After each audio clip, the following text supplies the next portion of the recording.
Hey, what's up guys, it's Unleash here today, and we are back with another video on Sonic Frontiers. And once again, we have yet another article on Sonic Frontiers from Game Informer. Like, jeez, how many are they going to bring out? I mean, I don't know, but I'm not complaining. I mean, they really are the only source of info on Frontiers we have right now, because if it was for Game Informer, we'd be feasting on absolutely nothing right now. So, this is something, I guess. Anyways, without any further ado, ladies and gentlemen, boys and girls, let's take a look at the news at hand. On to Game Informer with Sonic Rush. What you can unlock in Sonic Frontiers' skill tree. Sonic Frontiers looks to evolve the combat of the long-running franchise in meaningful and unprecedented ways. Part of that process involves introducing a skill tree, the first of its kind within the franchise. Sonic has long had adventures that involve him unlocking new abilities, but by introducing a full skill tree in Frontiers,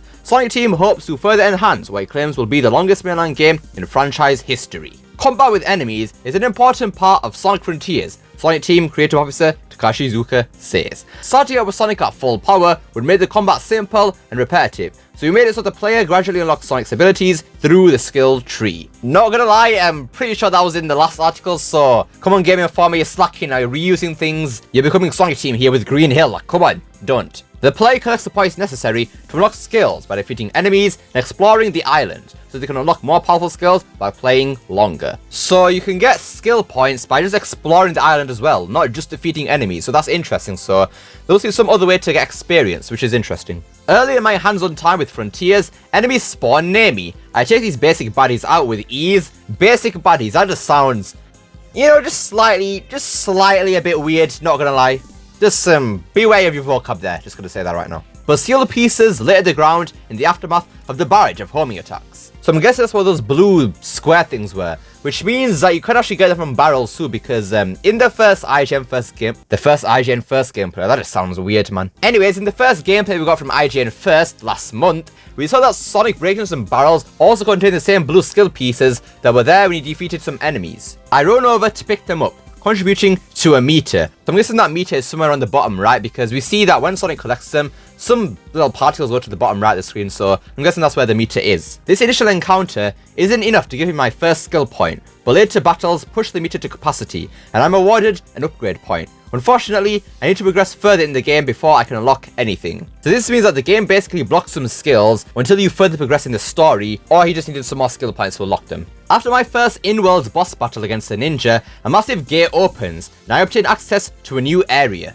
After completing a basic platforming sequence, I open another door, and an in-game message says I can now unlock Sonic's Cyloop ability. Yeah, this confirms my theory from earlier that some skills can only be unlocked once you get further in the story. This first upgrade leaves a blue trail behind Sonic when activated, and creates various effects based on the situation. No matter the application, it seems as though you need to draw a complete circle for any of these effects to work. Drawing the circle in an empty field spawns rings, while doing it around a series of torches extinguishes them simultaneously, and helps me solve a puzzle. Now about that ring thing that I just mentioned here, there has to be some sort of cap on it, right? Because there's no way they're going to allow you to keep doing it over and over when you have no rings, because that'll get a bit too cheesy. Because from IGN that we heard, there is definitely some sort of blue boosty thing. I don't know what happens when you get 400 rings, so if you just farm rings just by doing the Cyloop over and over, that is going to be a bit too, I don't know, a bit too OP, so I hope there is some sort of limit on that. The Cyloop can also be used in combat, either as an area of effect attack when drawn around multiple enemies, a way to break through the armor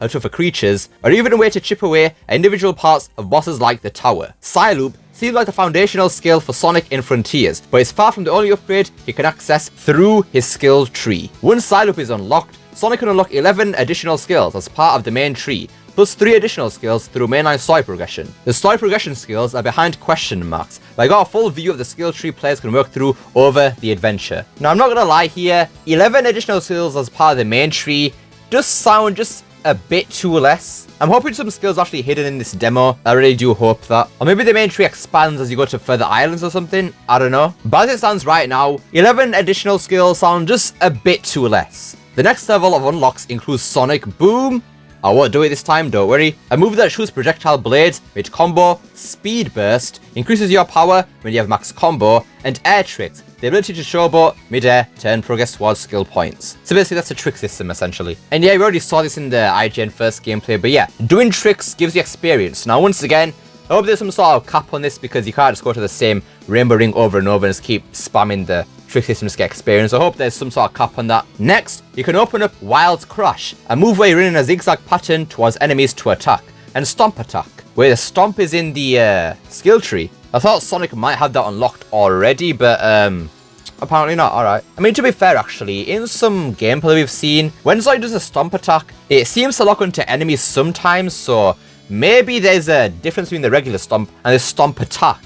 Maybe the Stomp Attack locks onto enemies, and then maybe this regular Stomp is just the regular Stomp. Because also when Sonic does a Stomp sometimes, he has some sort of gold effect on it too, so I don't know. From there, you can lock several different skills, including Auto Combo, an ability where battle skills automatically activate during combos. If you unlock this one and don't like the autopilot nature, you can toggle it on and off in the options menu. That sounds kind of stupid. You're unlocking a move that you can just turn off anyway, so what's the point? I mean, that sounds kind of dumb, not gonna lie, but oh well.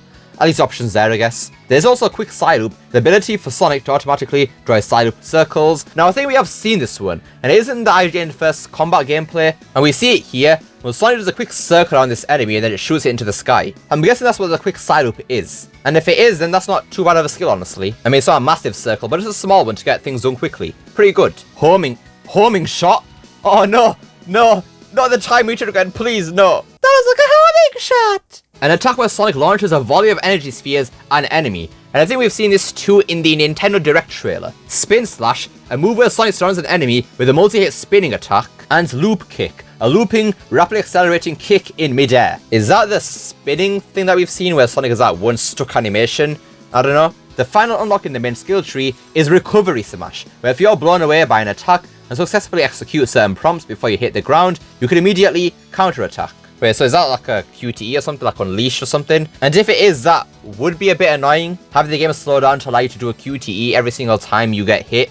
Unless the game doesn't slow down, it's just a quick thing, then I don't know. But still, sounds a bit annoying if it happens every single time, it slows you down every time you get hit. But it still could be useful, so I don't know. The skill tree is where Sonic learns his new moves, but it's not the only way to level up the blue blur. The mysterious Coco, small stone creatures that inhabit the islands, can also create certain elements of Sonic if you seek out the special types. If you find a Hermit Coco in the open zone, you can trade seeds you've collected to bolster Sonic's strength or defense. In my playthrough, I loaded up on strength to give Sonic more powerful homing attacks and combos. Meanwhile, if you encounter an Elder Coco, you can return the lost Coco you find in your travels to boost Sonic's top speed or ring capacity. Much like with the Hermit Coco, I decided to funnel all my upgrades with the Elder Coco into one bucket. Speed. The bump up in speed isn't as noticeable as the bump up in attack power, but every little bit helps when you're exploring such a large open area. We won't know just how impactful all of these new skills and upgrades are, or what the hidden story progression skills might be until launch. But on the surface, it seems like Sonic Team is on the right track with this method of growing his combat suite over the course of Sonic's latest adventure. Now I noticed that this guy didn't mention the drop dash anywhere here.